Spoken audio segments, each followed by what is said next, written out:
Urban Homestead, and welcome to Fabric Friday. There's been quite a bit of a change around here in my sewing area. Not that you'll notice it that much. I've had a new desk, well, new to me anyway. For the past 2 years I've been working on the side of an old wardrobe piece of wood, and that's been my work surface. The other day I saw this on eBay and I thought, oh, it'll be brilliant, so I got it, and it is. I've had to take a little bit of room off lurch, only about 5 inches. So we've now got exactly half each. Plus he's got in there storage in the boiler room. I finished completely the blue bars yellow, and no matter how much you go over it to make sure there's no bits of thread hanging, you always find one. Next time you pick it up, there's a thread hanging.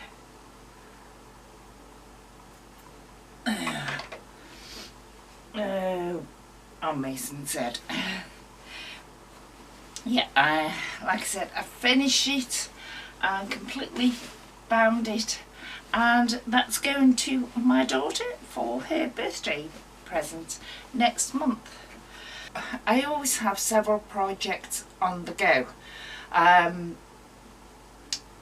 You need to take time out from one because you're hitting a snag, a problem, you're waiting for backing or more material or whatever. So I do different things as well. So I've started, these are all white strips from something else I'm doing, but I've started doing making the caftan. And basically all it needs now is just hemming and everything, just going round to that.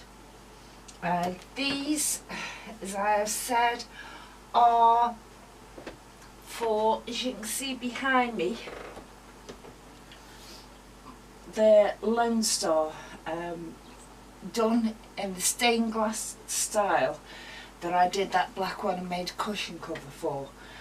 I'm auditioning this binding to see if I like it or if it's a bit too much for it. We'll see. And so it goes from there. That's what I'll be doing in this episode of Fabric Friday, is showing you how I've done the stained glass Lone Stars. I'll finish it off next week by what I've decided to do with it, because at the moment you can see how it is, whether I make a tablecloth or a lap quilt, a wall hanging, I don't know what I'm going to do with it yet. So that's why it's on hold.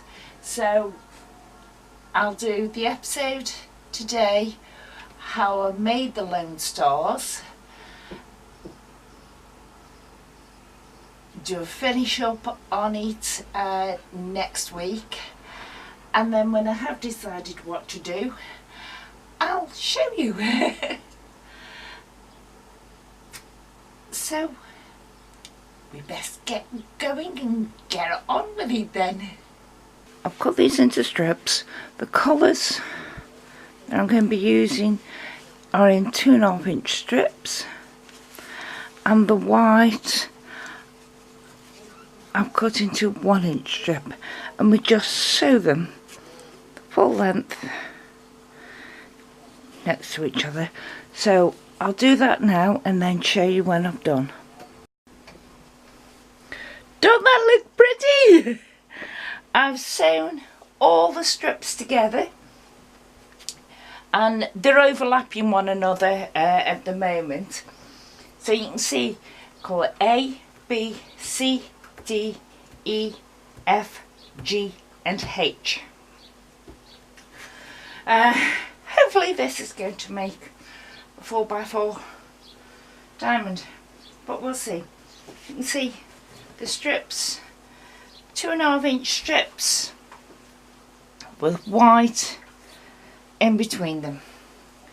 So now what I've got to do is try and remember how I made it. The reason the end is not square is because I've had a little go at this because it wasn't working out. My original working was for 3 colours with strips in between. So I just followed that, and I thought it would do for more than 3 colours, but it doesn't. If you actually want more than 3 colours, say you want 4 colours with strips in between, then you would have to put in the 4th colour and a strip, or the 5th colour and a strip. You would have to add on the amount of colours that you want. So this, because I've sewn it up already, this is doing for just the 3 colour one, which should make it about from one tip of the star to the other 36 inches wide, which is quite good. Right, line your strip up on the, you need to go clean this, does, because of all the bits that are stuck in it. It may heal itself, but it still leaves the bits. But find the 45-degree angle on your cutting mat. Most cutting mats have it. In fact, even my smaller one has got it. Line it up as best as you can, and because it's hanging off my desk, I'm putting a weight on it.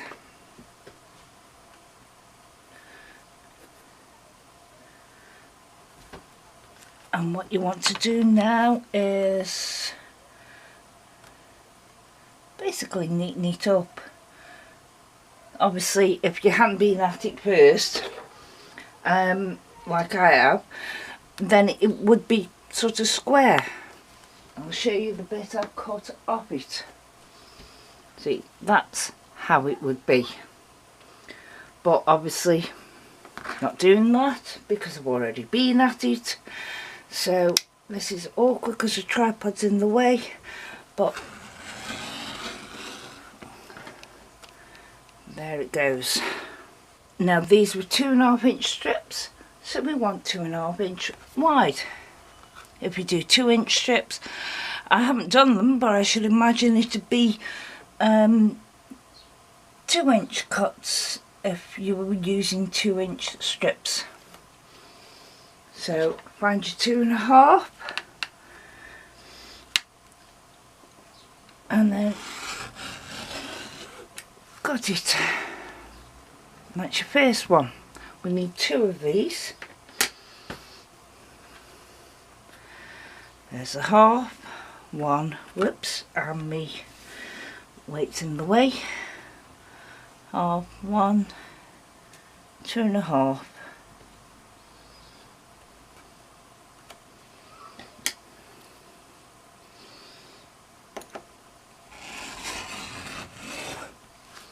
And that's the 2 that we need.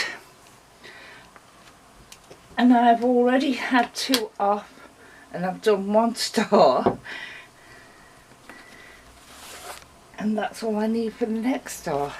And look at all this that's left. I'm going to have a lot left. Never mind. And the next strip, again, I've already made 1, so 45-degree.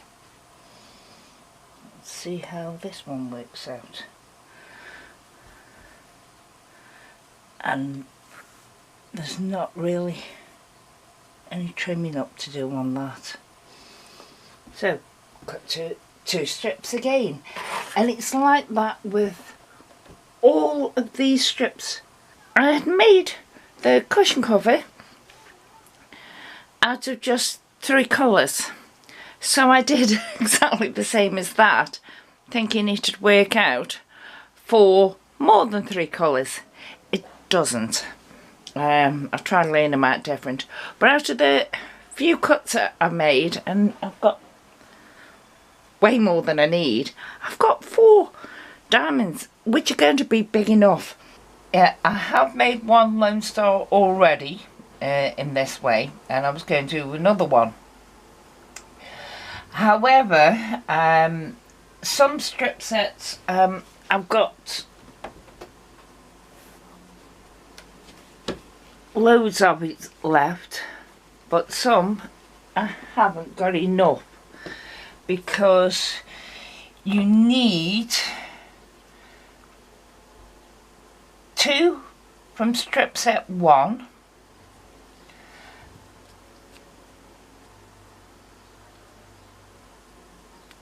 4 from strip set 2, 4 from 3,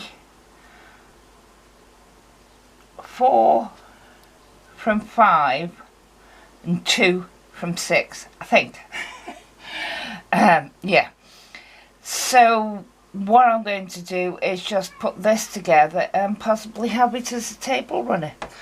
I don't know yet. I've got the other one put together, which I will show you now. So I'll put this one together and then I'll decide what to do, because I've got quite a few strip sets that I'm not going to use in it, so I'm going to put a border of these strip sets on, I think. We'll see. I'm going to get my thinking cap on now.